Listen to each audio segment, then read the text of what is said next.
Hello and welcome to my channel, The IVF Counsellor. My name is Gemma and I feel truly passionate that no woman navigating IVF to have a baby should do it alone.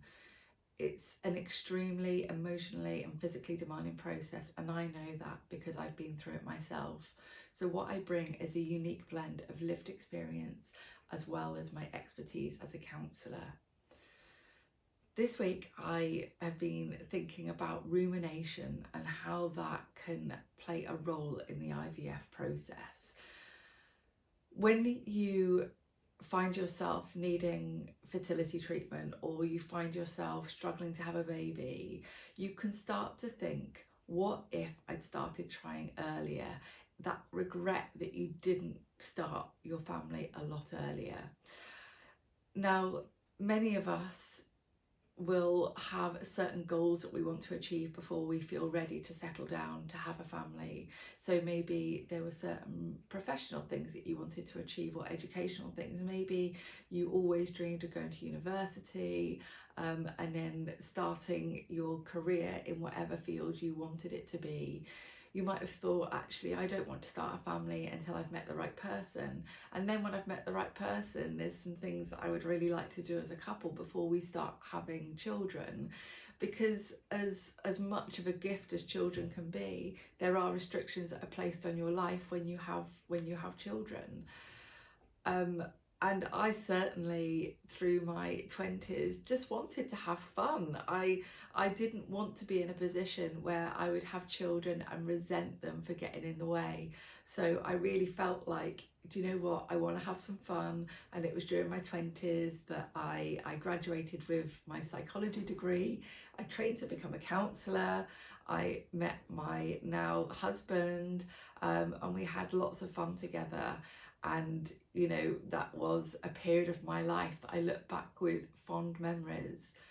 But then when I was in my 30s, my early 30s, I was married and we were trying for a baby. I was then filled with deep regret that I hadn't thought about starting a family earlier, that maybe I hadn't kind of started trying earlier.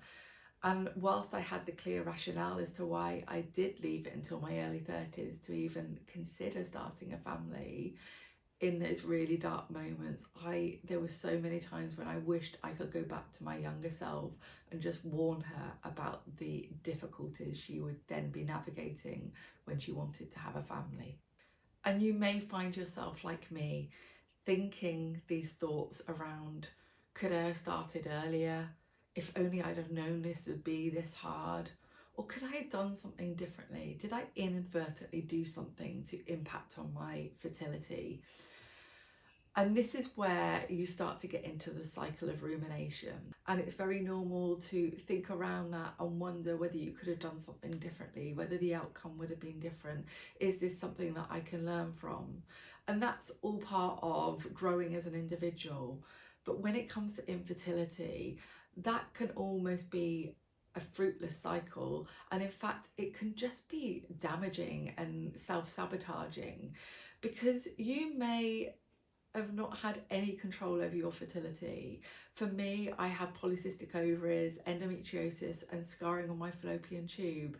So nothing that I did in my 20s or my life up until that point would have changed the outcome of that.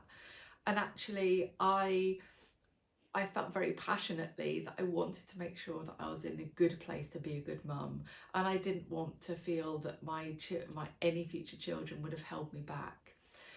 So you can be clear on the rationale that, you know, there's nothing that you could have done to have changed the outcome. You know, you may have always been in this place needing fertility treatment.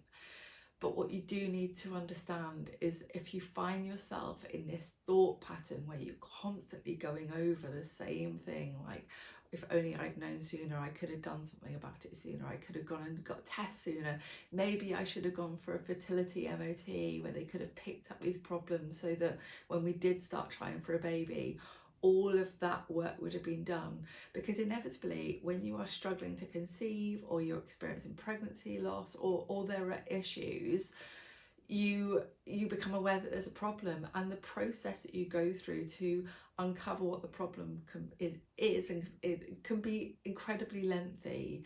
So maybe you berate yourself that you hadn't, if only you'd started problem solving earlier, or if you'd had that fertility MOT, you would now be going into trying for a baby with your eyes wide open. And of course, that is all with the benefit of hindsight, isn't it? That's you knowing what you know now. And there are so many times in life when you think to yourself, if only I'd known then what I know now, I would do things differently. But the reality is you didn't know what you know now then. So in a way, it becomes this thing to just beat yourself up about. And often we can find ourselves ruminating, going over this stuff that we can't change when we are in a low state of mind. And when I mean that, it's when you're tired, when you are lacking in capacity. So that moment just before you're falling asleep and you start thinking about your day and thinking about things that you could have done better. That's when these thoughts might creep in, and when you're feeling a bit low. So what do you do when you find yourself being pulled into this kind of cycle of rumination, or you find yourself about to board the train of these thoughts that once you get on, you end up on this endless thought process that it's hard to disembark that train. So what can you do when you feel ruminating thoughts coming in? Well, you can do what I like to call a circuit breaker.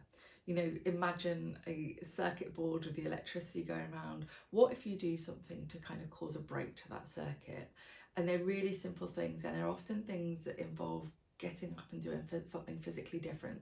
So if it's in a day, can you get outside? Can you get some fresh air? Can you go and do a task? If you're in your home, can you go and sort the laundry out? Can you start dinner?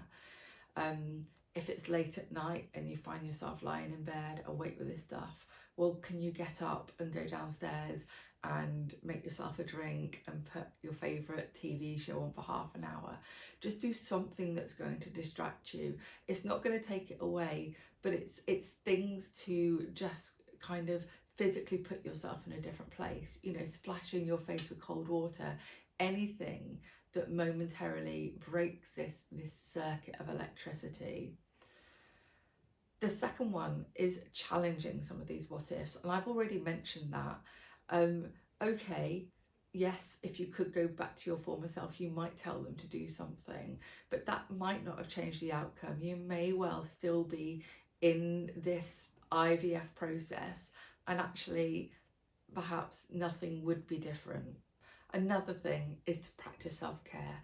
Now, this is a bit of a buzzword in today's society, but I'm talking about the hard self-care, the self-care that sees you saying no to things, that sees you protecting yourself with boundaries, that sees you, dragging yourself out of the house when you don't want to go for a walk. The things that you need to do every day to prioritise yourself and keep yourself well and safe. And lastly, I would say just talk it out. When you're going through IVF, you need to have a good, strong network of people around you and use them. Speak to friends or family or other people that are going through the process to talk this through, this feeling that you wish you'd done it sooner. It's not going to change anything, is it? But often when these thoughts go around in our head, they hold a lot of power, and the moment we start to speak out and kind of get them out and verbalize them, you'll be amazed at how the power starts to decrease. What I want you to hear is that IVF is difficult enough without beating yourself up with regret. Yes, I know it's really hard right now, but your story is still being written. Now you're in the present moment, and you have an opportunity to respond in a way that is compassionate to yourself and acknowledges just how hard this is, and you don't need to be beating yourself up. Your story is being written, so please ditch the ruminating thoughts. They have no place in your journey right now.